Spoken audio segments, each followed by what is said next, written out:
Good afternoon, everyone, and welcome to our latest Facebook Q&A live. We're here today with Phil Duncan, and we're here to talk to those of you that have applied for the Acoustics, Audio and Production courses. So this will cover those of you that have applied for Acoustical and Audio Engineering, Acoustics and Audio Engineering with Foundation Year, and also Sound Engineering and Production. So we're really excited to talk to you guys today. We're going to be talking all things to prepare you for your life at university, so you'll get off to a flying start when you join us in September. So we've got some common topics that we're going to talk about. We'll cover kind of frequently asked questions that are important to you as applicants. So this is your opportunity to ask any questions you have. So drop us any questions you have in the comments. We will be monitoring them, and I'll put those questions to Phil, and I'll try and answer any comments and the questions afterwards. So we'll be here until 5 p.m. And if the Q&A finishes before then, I'll be in the comments to answer any other questions that you have. And we'll also be dropping any links or references to anything we mention or we think we might be useful to you later in the comments. So keep your eyes out for that. So without further ado, let's begin. Phil, would you like to introduce yourself? Yeah, hello. I'm Phil Duncan. I was, until recently, program leader for acoustical and audio engineering, and I'm admissions tutor for acoustical audio engineering and sound engineering and production.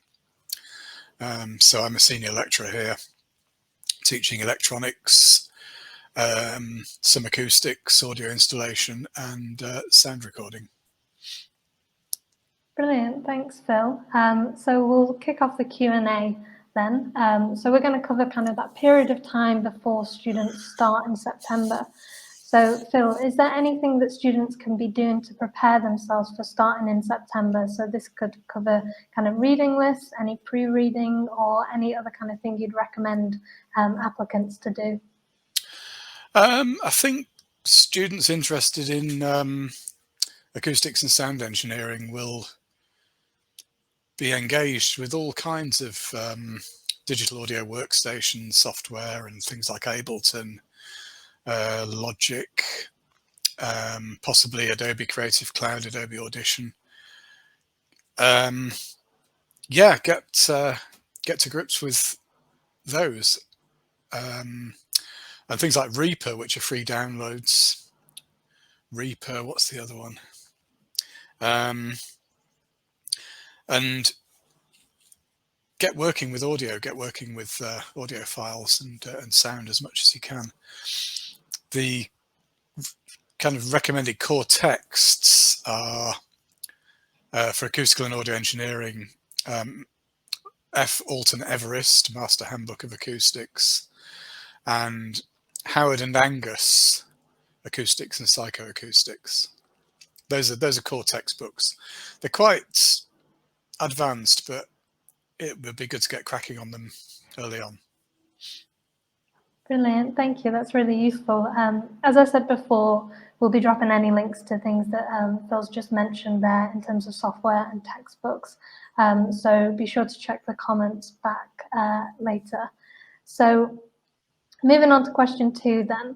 What does a typical timetable look like? Obviously, personal timetables are given when you start in September, so we can't talk about specifics, but can you kind of give an idea of what the students can expect from their timetable? So the difference maybe between lectures, seminars, and kind of the independent learning they're expected to do.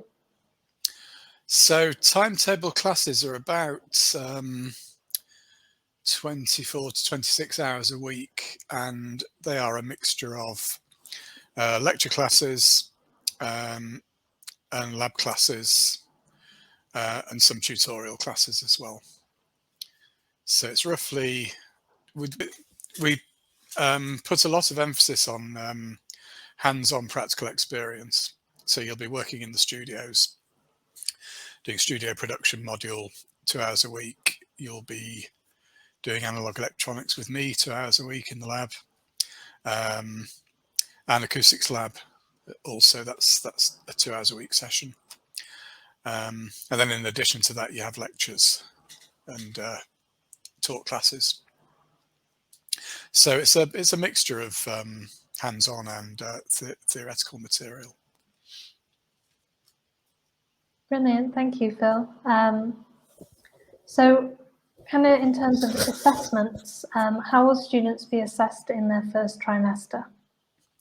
In the first trimester, we're moving over a lot to online tests using Blackboard, our virtual learning environment.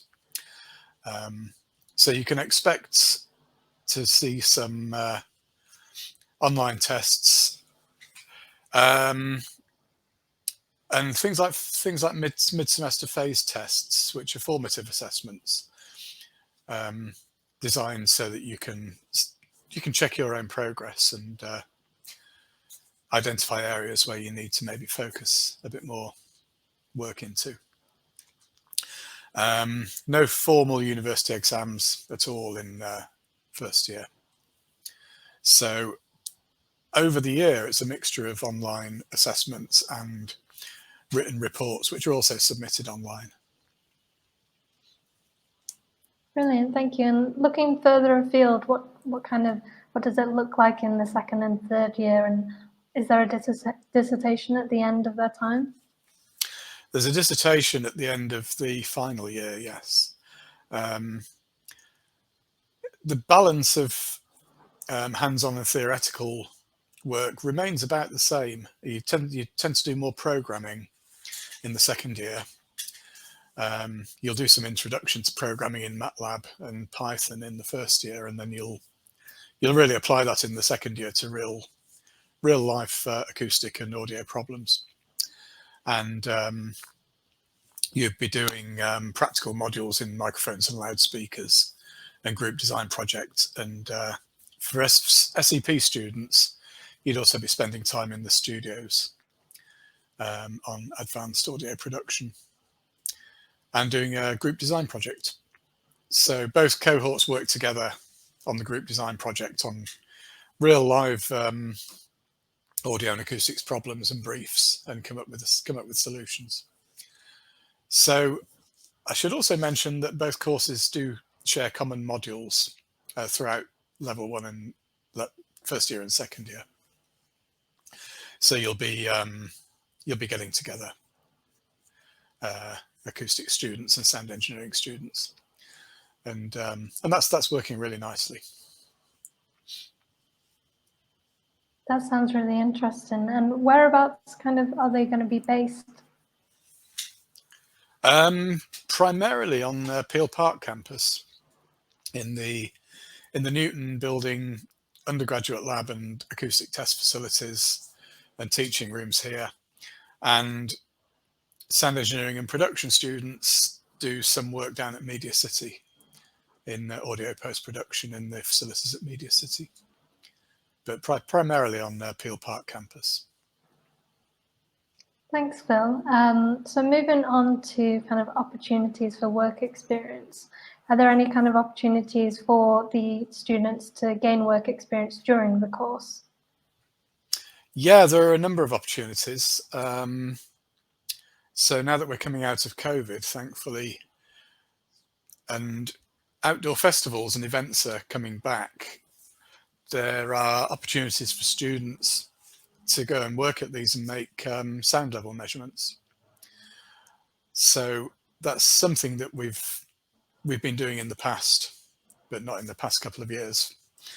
So there are things like that, and there's an opportunity to take a year out on a work placement between second year and third year, and that's paid work. It's a job with a salary in a related industry in audio or acoustics, and that's a fantastic opportunity for students, and students really benefit from it.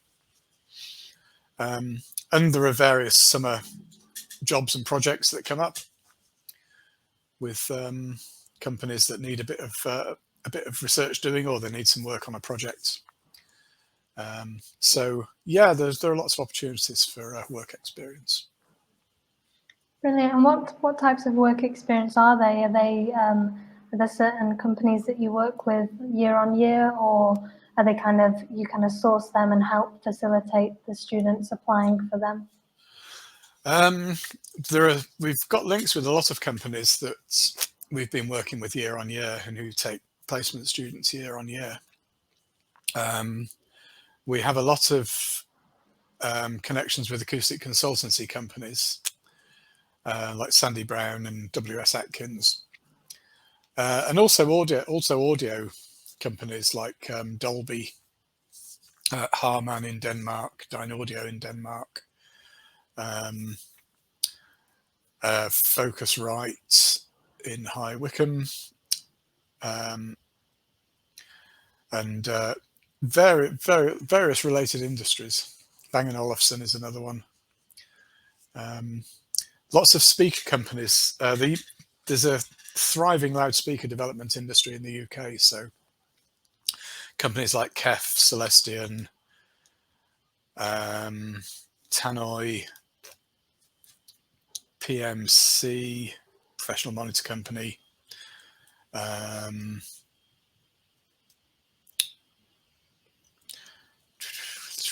what's that? Oh, mine's gone blank, but there are lots of them.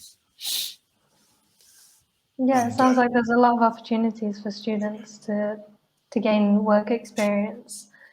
Yeah, and Sorry, it's relevant as well. So it often involves research projects and development projects where you're using the latest technology to develop a product or analyze problems. It sounds really good. Moving on to the next kind of question. What are the career prospects like, and are there any kind of previous graduates you've had mentionable that you'd like to showcase on this Q&A? The career prospects are amazing. The graduates are very much in demand throughout the industry. In acoustics consultancy, in technical audio, in loudspeaker development, system design, digital signal processing, all kinds of areas of acoustic and audio work. Because the degrees prepare graduates to a very high level of technical ability, graduates are very much in demand. So the employment prospects are fantastic.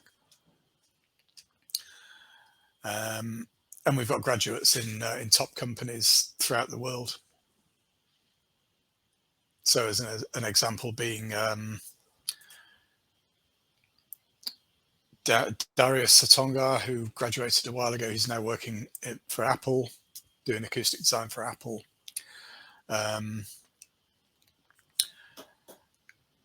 Jaguar Land Rover, Amy Harrison, who graduated a while ago, is down at Jaguar Land Rover doing noise and vibration and infotainment systems for JLR. In fact, JLR have had quite a lot of our graduates over the years. A major area of interest and employment is automotive acoustics and noise and vibration. So we've got a lot of interest from the automotive industry as well. We had a placement student at Toyota in Belgium last year who did his year out over there. We have a regular placement with Dolby, down Dolby Laboratories down near Swindon, and also in Soho in London. So the employment prospects are fantastic. It really sounds it. Just circling back kind of to what students can expect when they first start, would you be able to kind of talk us through the kind of modules that would be on kind of the acoustical and audio engineering course, and also the sound engineering course and production? Okay, so first year modules are, I'll start with acoustical and audio engineering. So there's a mathematics module, introduction to acoustics, analog electronics, acoustics lab,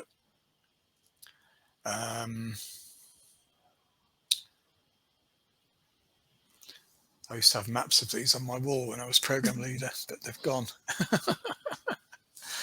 and signal chain theory.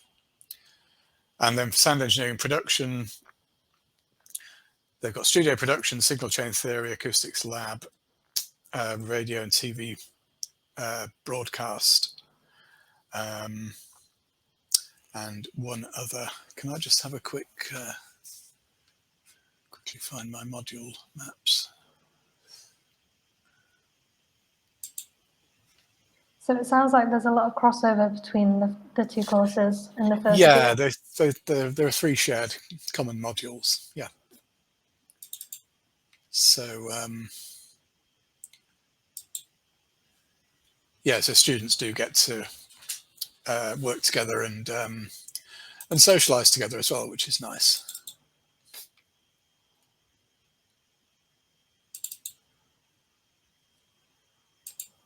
Would you be able to tell us any more details about what they can expect in terms of kind of content on the first kind of modules they'll encounter in September? The content of the first year modules is, the level is kind of just above A level, and the main emphasis on the first year is to get everybody to a similar standard so that you can tackle the second year material, which is significantly more challenging. So you're looking at engineering maths, kind of just A level and above standard.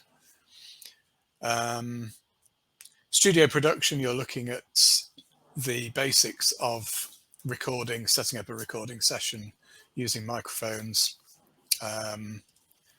working with signals, understanding signal paths and signal flows. Introduction to acoustics is the fundamental principles of acoustics. Making acoustic measurements, measuring sound levels, basic understanding of the physics of sound. Signal chain theory is about when sound's being converted into an electrical signal, both analog or digital, and how those signals are worked with in the analog and digital domains. And there's somebody with a very loud car outside. And then acoustic lab, you're looking at practicalities of making acoustic measurements and looking at directional properties of loudspeakers, room responses and reverberation times, and that sort of thing.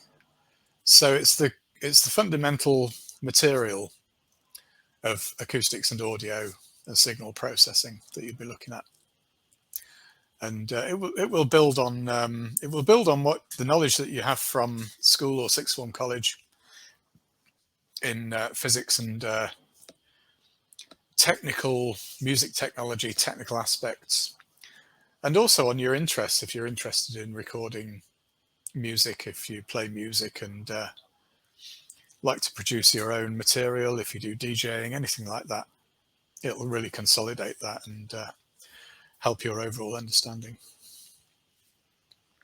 That sounds really interesting. So as I said before, if you do have any comments, please drop them in, any questions, sorry, please drop them in the comments and I'll put them to Phil now. I was just wondering, Phil, if you had anything to kind of add that you wanted to say to the applicants. Yeah, a few things. I mean, the Manchester for students is the place to be. I think it's the biggest student population in the UK. Would I be correct in that, Jasmine? I think you're right. Yeah, there's loads and loads of interesting stuff going on in the city that students like to get involved with, particularly if you're into music and sound. So it's a fantastic place to be, and Salford is 10 minutes walk away from the city centre.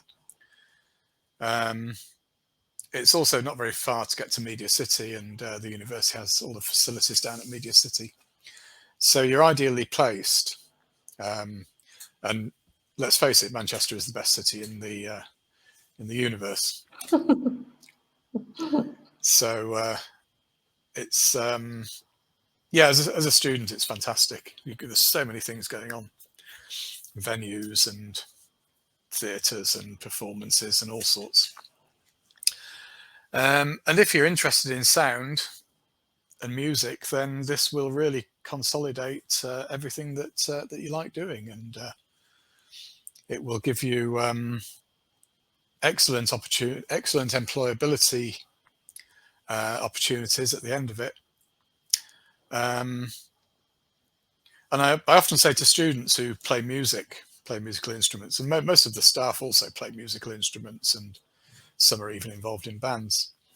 And I often say to students and applicants that if you're going to do music, it's really important that you have a day job, and these courses will get you a day job that you'll enjoy and that's interesting, and you'll still be able to do music as well. So that's my recommendation. Brilliant, thanks, Phil. Do students find it quite useful, kind of being on the doorstep of so many kind of live, like not only music, kind of theatre, kind of on the doorstep of a lot of culture? Is that quite useful to the students? Yeah, it is. Yeah, yeah. Students get involved with these things. So, and there's so much going on in Manchester, so they get involved in doing live sound and helping out with productions and all sorts of things. Yeah, it sounds really useful to them. Mm. Brilliant. So, kind of come to the end of my questions. We will be available kind of in the chat, kind of the comment section, if anyone does want to ask any more questions. We've actually just got a question in from Felix, and he's asked, what sort of things will be covered in the foundation year?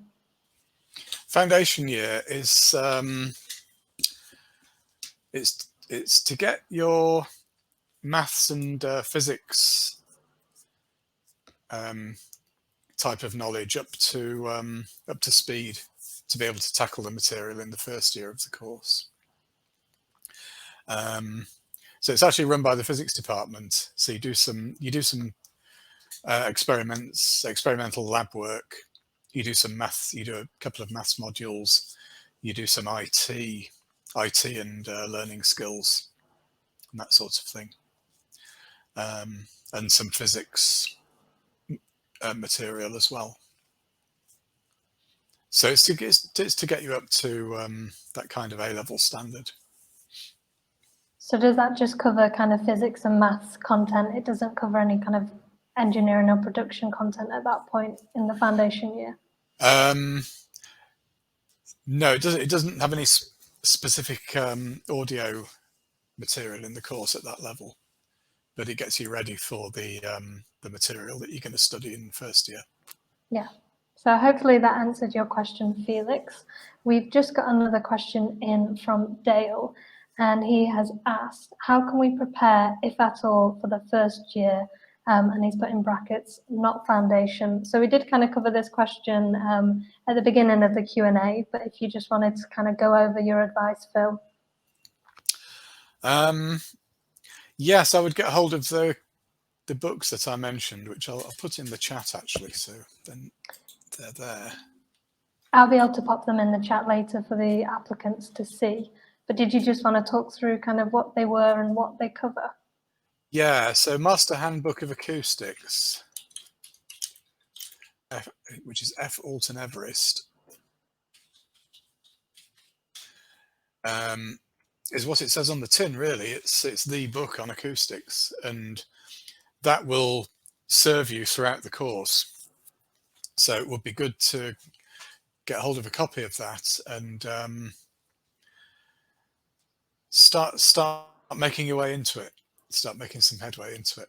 It's quite readable, and it's a really good grounding in acoustics. The other one is Acoustics and Psychoacoustics, Howard and Angus.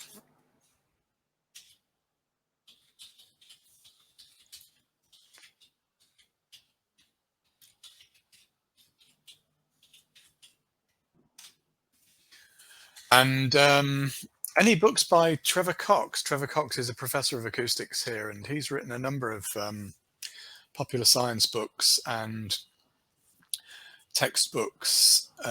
Sonic Wonderland is good.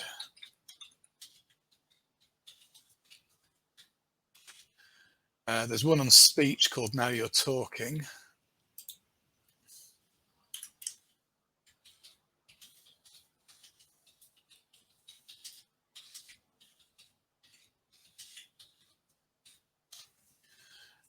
So get hold of a copy of those. Have a look at Trevor's blog. He has a blog which he contributes to, and have a look at our acoustics website as well, or our acoustics pages on the university website, and there's all sorts of interesting material on there. I know you mentioned previously kind of about software that you kind of recommended in the first section of this Q&A. In terms of students, are they kind of given the software by the university, or are they kind of expected to have the software ready? All the software that you need for the course is provided by the university. I would recommend getting to grips with Adobe Audition if you can get a copy. Once you're a student, you get free access to the Adobe Creative Cloud, or something like Reaper, digital audio workstation software.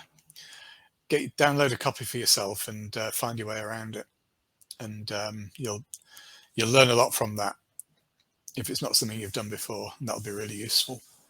So in the studios here, we use Pro Tools, which is the industry standard, and I wouldn't expect anyone to pay for a copy of that, but once you're here in the university, you will have access to that. But it's digital audio workstation software, and once you've found your way around one digital audio workstation, you can adapt that knowledge to pretty much any other. So Adobe Audition or Reaper would be my recommendation. Brilliant. So Dale has actually just asked a second question. He said, how much of the acoustics course is based in DAWS? Will we need our own software / specialist equipment at home? No, you won't. The acoustics course is predominantly, it's taught modules. It's either lectures or hands-on experience in the labs, making measurements, doing experiments. The studio production module goes on in the studios, so you'll be using Pro Tools software in there.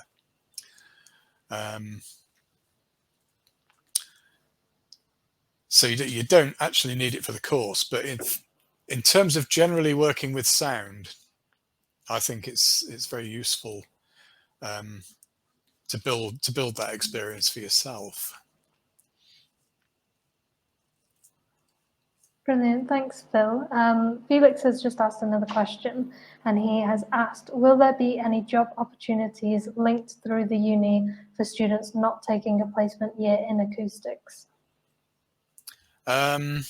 Yes, there are. Yes, if you can just do the 3 years and then graduate, and there will be plenty of job opportunities at the end of that, certainly.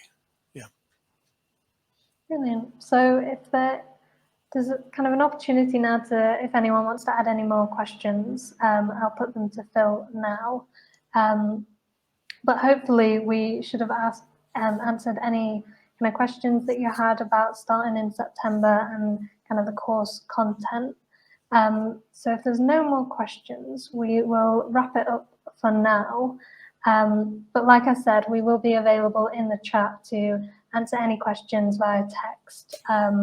So thank you all for watching and commenting.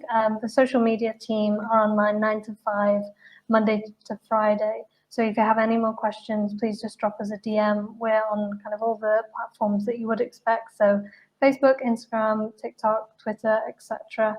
But for now, thank you all for watching and commenting, and thank you to Phil for taking part. We hopefully look forward to welcoming you all in September. Thank you. Okay, thanks Dale, thanks Felix. Hopefully see you in September. Bye now. Bye-bye.